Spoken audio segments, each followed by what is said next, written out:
Welcome to No FOMO Charts YouTube channel. In this channel, I talk about stock charts and technical analysis education. Disclaimer, these videos and charts are for educational purposes only. This is not financial advice. Please remember to click subscribe and turn on notifications for new videos. Today is Friday, July 10th, 2020. Let's start with the DJI, Dow Jones Industrial Average Index. So the short-term trend for the Dow Jones is consolidation. What do I mean by that? Sideways movement, sideways price movement, okay? This is not consolidation. Over here, this is uptrend. But this right here is consolidation. How do we know this? Basically, if the price is stuck between two price ranges, the two yellow lines, so the support is 25,000, the resistance above somewhere up in the approximate 26,400 range, just to make easy round numbers. Okay, so a couple of scenarios. Bullish scenario is we get a breakout, obviously. Breakout and test this resistance level. Okay, so potential breakout to 27,500. If that doesn't happen, then we could just consolidate in here as long as the market is indecisive. Okay, so this general price range right here, all right, between the two yellow lines. If we have a bearish scenario, bear break, let's say it gets rejected from here, it's going to test this 25,000 support again. If we lose that, then we're probably heading down to 24,000, 23,500, 23,000. Okay, not straight down in one day like that, but over a course of days or weeks. So we just want to watch out for that. Okay. Another potential scenario is if this actually turns out to be some kind of upside down head and shoulders. It's not perfect, but it's looking similar. Okay, it's not perfect. It could just become a triple bottom. All right, meaning triple support, 1, 2, 3, like that. But some people might interpret this as upside down head and shoulders. All right, so we want to watch out for that. If this ends up happening, the inverse head and shoulders or triple bottom, okay, then we look for the resistance test, breakout, test the support, test the resistance, and see if we could break out of here. Okay, so we're going to watch out for those scenarios. Next, S&P 500. S&P 500 also in a type of consolidation range right here, okay, for June, July. But it's slightly upward angle, meaning there's a little bit more bullish momentum in the S&P 500. But double bottom here at about 3,000, okay, right there. Resistance above, there's actually two levels. One around 3150, another one at 3184, okay, the second one over here. So again, similar situation. We have declining volume, okay? So a breakout is possible in the S&P 500 depending on the news. If we break out, we're going to test this resistance above 3,200. Boom, and then maybe test it as support and see if we could break the previous all-time highs of 3,385. Okay, if that doesn't happen, we just consolidate, might come back down into 3,100, and then maybe test the support down here, 3,000 level, and maybe bounce around in here for a while. All right, if that doesn't happen, bearish scenario, again, come down to test the support. If we lose support, boom, maybe test it as resistance, then pull back some more to 2,800, 2,750, all right? So let's just check, is there any pattern? Well, it might, I thought there might have been a W, right? Possible, but it's looking less likely with this right here, this little bull flag right here, okay? So we want to watch out for that. Just want to see what happens, and we have to pay a little bit more attention to the news, also because of what's happening with COVID-19 infections increasing rapidly here in the United States. All right, Nasdaq. Okay. Now we have multiple trend lines here. Interesting for Nasdaq is it's getting a little overextended to the upside right here, but Nasdaq bulls, like I said, Wall Street bulls, they love tech stocks so much they're going to run it to the moon and then wait for the crash whenever it happens. When it happens, it happens. All right. So it's just when you think of bulls, okay, bullish bias, just think of Nasdaq. Okay, think of Nasdaq. So what happened here in June? Well, the uptrend was slightly at risk, but finding higher lows right here on this trend line support. Okay, that's pointing up, right? We broke all-time high, broke all-time high, broke all-time high. Now this is the new all-time high. So where are we going from here? Well, there could be a, let's say first with the bullish scenario, wherever this is going to top out, wherever it's going to top out might be 11,000, right? There should be a pullback to support. The biggest pullback down to support would be right here. Okay, 10,000. Then if we lose that, 9,800. Okay, price levels. But if we find a higher low here and we continue up, then we're looking at maybe $100 increments. 100, 11,000, 1,200, maybe 11,500. Okay, that's a bullish scenario. Now, if it's, I'll just go bearish scenario. If it's bearish, let's say we top out at some point over here, the price, boom. If we lose that support, we test that support like this. Now it's resistance. Then all this becomes support test. If that all fails, then coming down to here. Okay, so just want to watch out for that. But again, this is no FOMO charts. So remember, maybe people, just as an educational exercise, we just never want to FOMO in at the top. Okay, what do I mean by the top? Well, think Nasdaq in the year 2000. Okay, not the greatest spot to go long at the top. Okay, at the end, when everybody you know is buying stocks or trying to get into stocks and are non-professionals, to me that's like a sentiment signal. Okay, that's a warning signal. When everyone's piling in at the end, you want to watch out for that. Okay, so we just want to watch out for that. Okay, all I'm saying is Nasdaq. With Nasdaq, in my experience, I learned to try not to call the top. Okay, because anyone could say this is the top, this is the top. I don't see a top here yet. There's no top signal. So when it happens, it happens. You want to wait for a big red day. Okay, then we start looking, okay, pull back. Next, Russell 2000. Basically, some might call this a flag, some could call this a pennant, but or a symmetrical triangle, but it's essentially, to me, it's just consolidating, okay? After it's going up, uptrend, then sideways. What does that mean? Basically, indecision in the market, Wall Street digesting news, right? People just seeing a little more cautious, right? So if Russell 2000, at some point, it might just bounce around in the triangle, right? But at some point, it might break out, okay, with volume. If you look at the Russell 2000 ETF to see volume, we need that volume to break out, test this resistance and go higher. Okay, if that doesn't happen, it'll consolidate inside here. Maybe it'll break here, or it could break here bearish. But either way, we need confirmation that it's really downtrend or that it's really uptrend.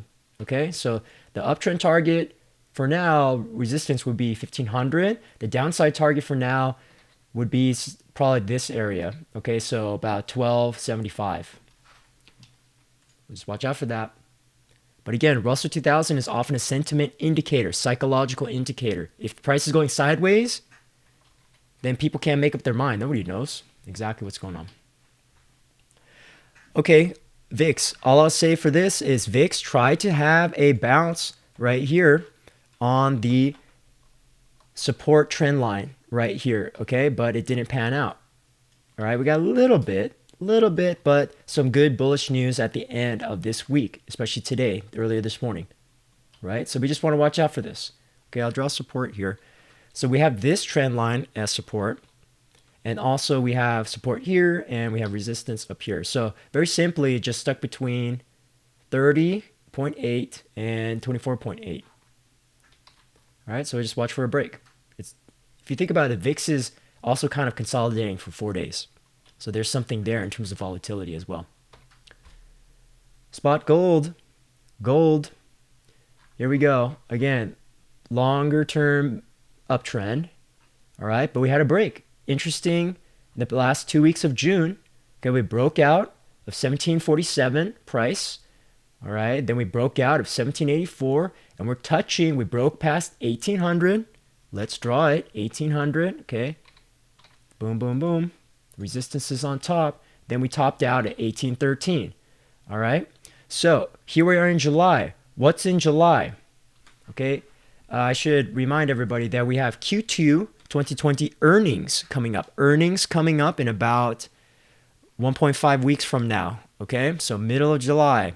That's when we start getting ready for earnings, or even earlier, even right now. All right. So Q2 earnings. I want to watch out for that. Now back to gold.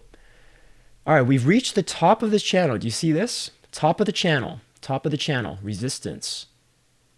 What's next for gold? Well, it's on lower volume than usual. So what we need to see is if this gets rejected, where are we going? Right here, support at 1770. Then fall back down to support at 1748. Then there's another support at 1723. Right? It might bounce around like this. Okay? The ultimate support, the last line of defense for gold bulls is 1671. That's a long ways away for Forex traders. Excuse me. So this is an interesting signal right here in terms of the topping out. 1, 2, 3, just this folding over action. But it's not over. It's not over. We could have a breakout out of the out of the resistance channel, above, and do that. We could do that, right? Then the target would be 1900. If that doesn't happen, again, could consolidate in here for a while. If that doesn't happen, bearish scenario, again, ultimate target would be the red half line point here at 1720. So watch out for that. Dollar index. Okay, look at this slight sentiment shift. All right, double top. Double top. Meaning, are people that bullish on stocks and options that they are going to buy stocks and options? Meaning they're going to sell their cash. They're going to release their cash. Right? So we want to watch out for that. All right. Basically, we had double top at 97.71. All right. This support over here still holds. There's a new support over here at 96.30, support at 96.10. Okay. So again, but we want to watch out. This, let's mark it here for next time, educational exercise. There's support level down here. Are we going to bounce? If we have volatility spike up in the market and people start selling off, then you're going to see this go up. Okay, the inverse correlation. Not always, but it could happen. Okay, Bitcoin. All right, this chart got erased. So let's chart it again live, right here, recorded live. So how I like to do chart for Bitcoin is maybe sometimes you can start at the current price, all right? Because a lot of people will do like, oh, what's the biggest spot, and just, start charting like this. It's like, that makes sense too. Yeah, you're going sideways. But if you want the most accurate short-term price, just kind of boom right there. And this is questionable. We can draw that. And we can also draw this. All right, so multiple scenarios, and there's probably that as well. So there's multiple resistance, multiple support. Okay, so let's just tighten it up for everyone to see here. But for right now, because this is almost a symmetrical triangle, almost. It could be a symmetrical triangle, right? If we open it up like that. So where could this go? Again, if you look at the volume, declining. Volume, potential breakout at some point. All right, this is the make or break time for Bitcoin. All right, we had enough consolidation. Just keep the crypto market alive so we don't have a mega crash like this again, right? That time is coming to an end in terms of the breakout. The triangle is tightening. Multiple support bounces. 1, 2, 3 tests. 4, maybe if you go all the way back here, 5 tests at this trend line. All right, it's a strong one. Resistance trend line above. 1, 2, 3, 4 times. All right, so we could just tighten up in here until we right into earnings. Do you see the correlation? Earnings with the market. This is timing perfectly. Then if we have volatility in the market, Bitcoin is probably going to move. Okay, Bitcoin is not an asset that likes to stay in one spot. All right, look at this, the history, right? But again, one thing you want to watch out for is if you zoom out on Bitcoin, still technically in a downtrend. How do we know this? If this is the 20,000 Bitcoin top over here at 2017, end of 2017. Okay, lower, we could say that's a higher low, but this was a lower high. Then higher low, but a lower high.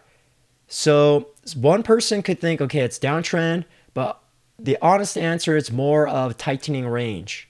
All right, so if we think of it as tightening range, let me use some real trend lines and not some yellow highlighted lines. Boom, there's one, resistance up there, then there's support down here. Do you see this now? In the long grand scheme of a weekly chart of Bitcoin, this is not looking so great.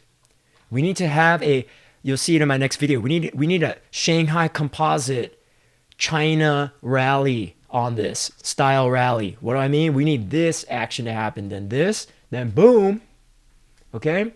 Testing this old resistance level of around 14,000, then testing 10,000 or 9,000, break it, and then we're gonna try to test 20,000. That's what Bitcoin bulls need to see.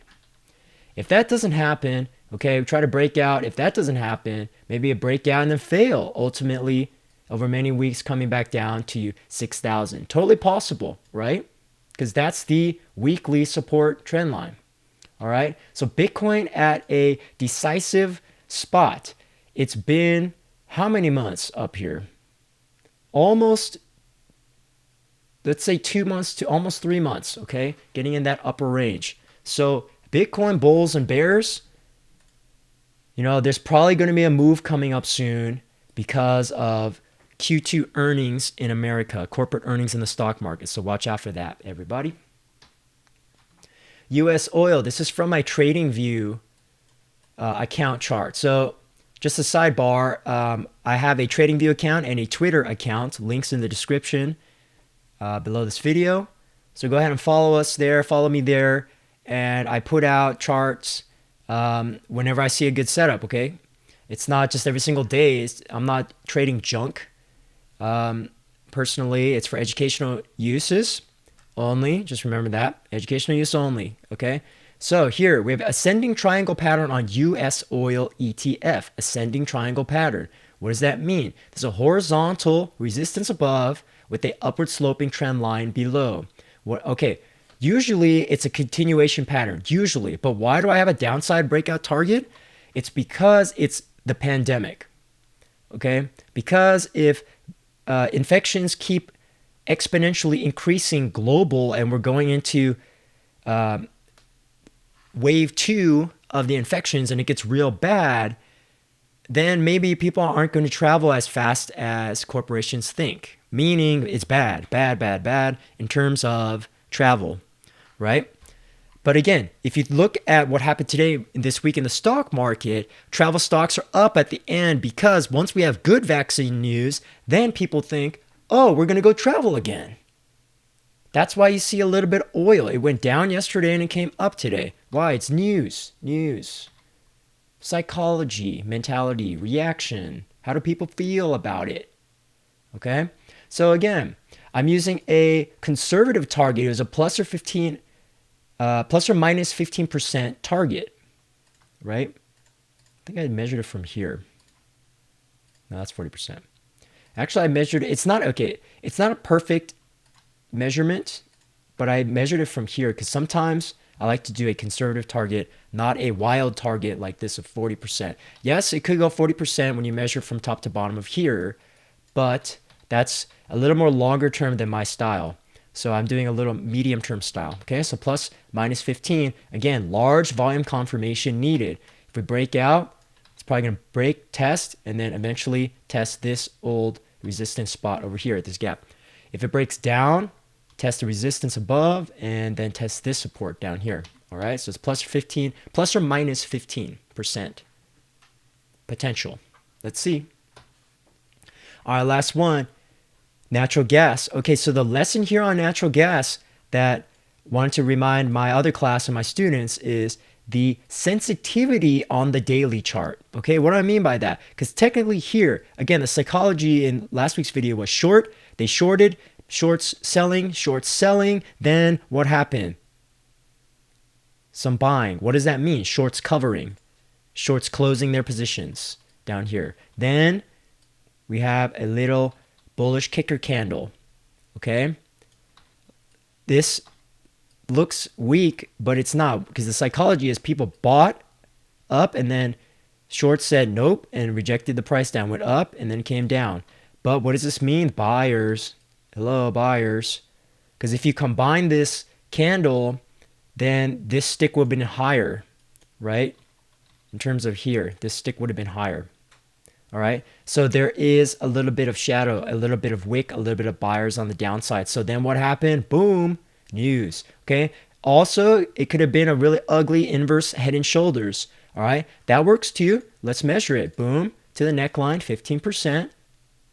Didn't quite hit that, but close enough, 12, 13%. Okay, then what's happening now? Now we're having the support test.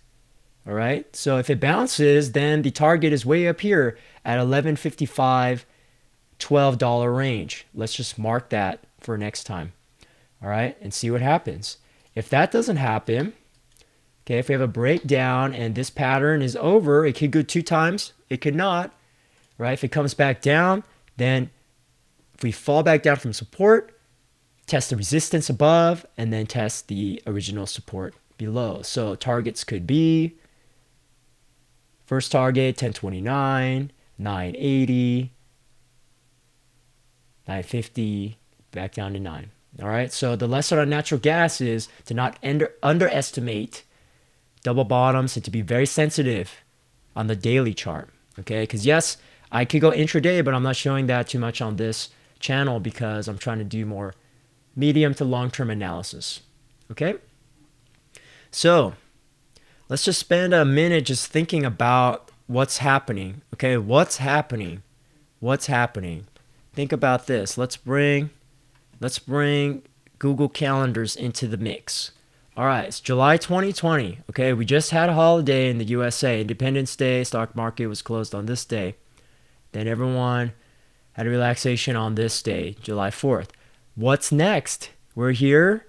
Tax day, the delayed tax day for America is now July 15th for this year because of the pandemic. Okay, so maybe some people are panicking and really busy and freaking out and crunching last minute for their taxes, right? Unless they have to extend the deadline. So there's that psychology. Number 1, taxes.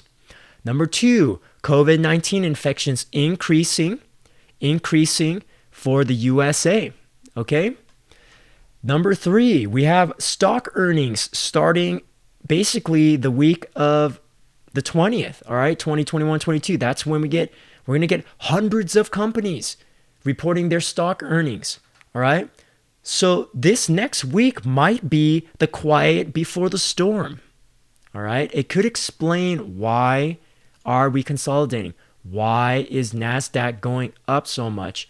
Because professionals, hedge funds, people with a lot of money in the market and experience, they know when earnings comes through into the market, it's going to get crazy. It's going to get hard.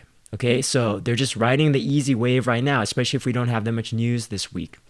All right, so just please remember, no FOMO. No FOMO. We always want to be buying and trading and doing analysis at prices of value for swing trading and investing. Okay? All right. So thanks so much for watching this video. Please remember to click subscribe, hit that like button, turn on notifications for new videos, share this content with your friends. Again, thanks so much for watching, and I hope you have a great week.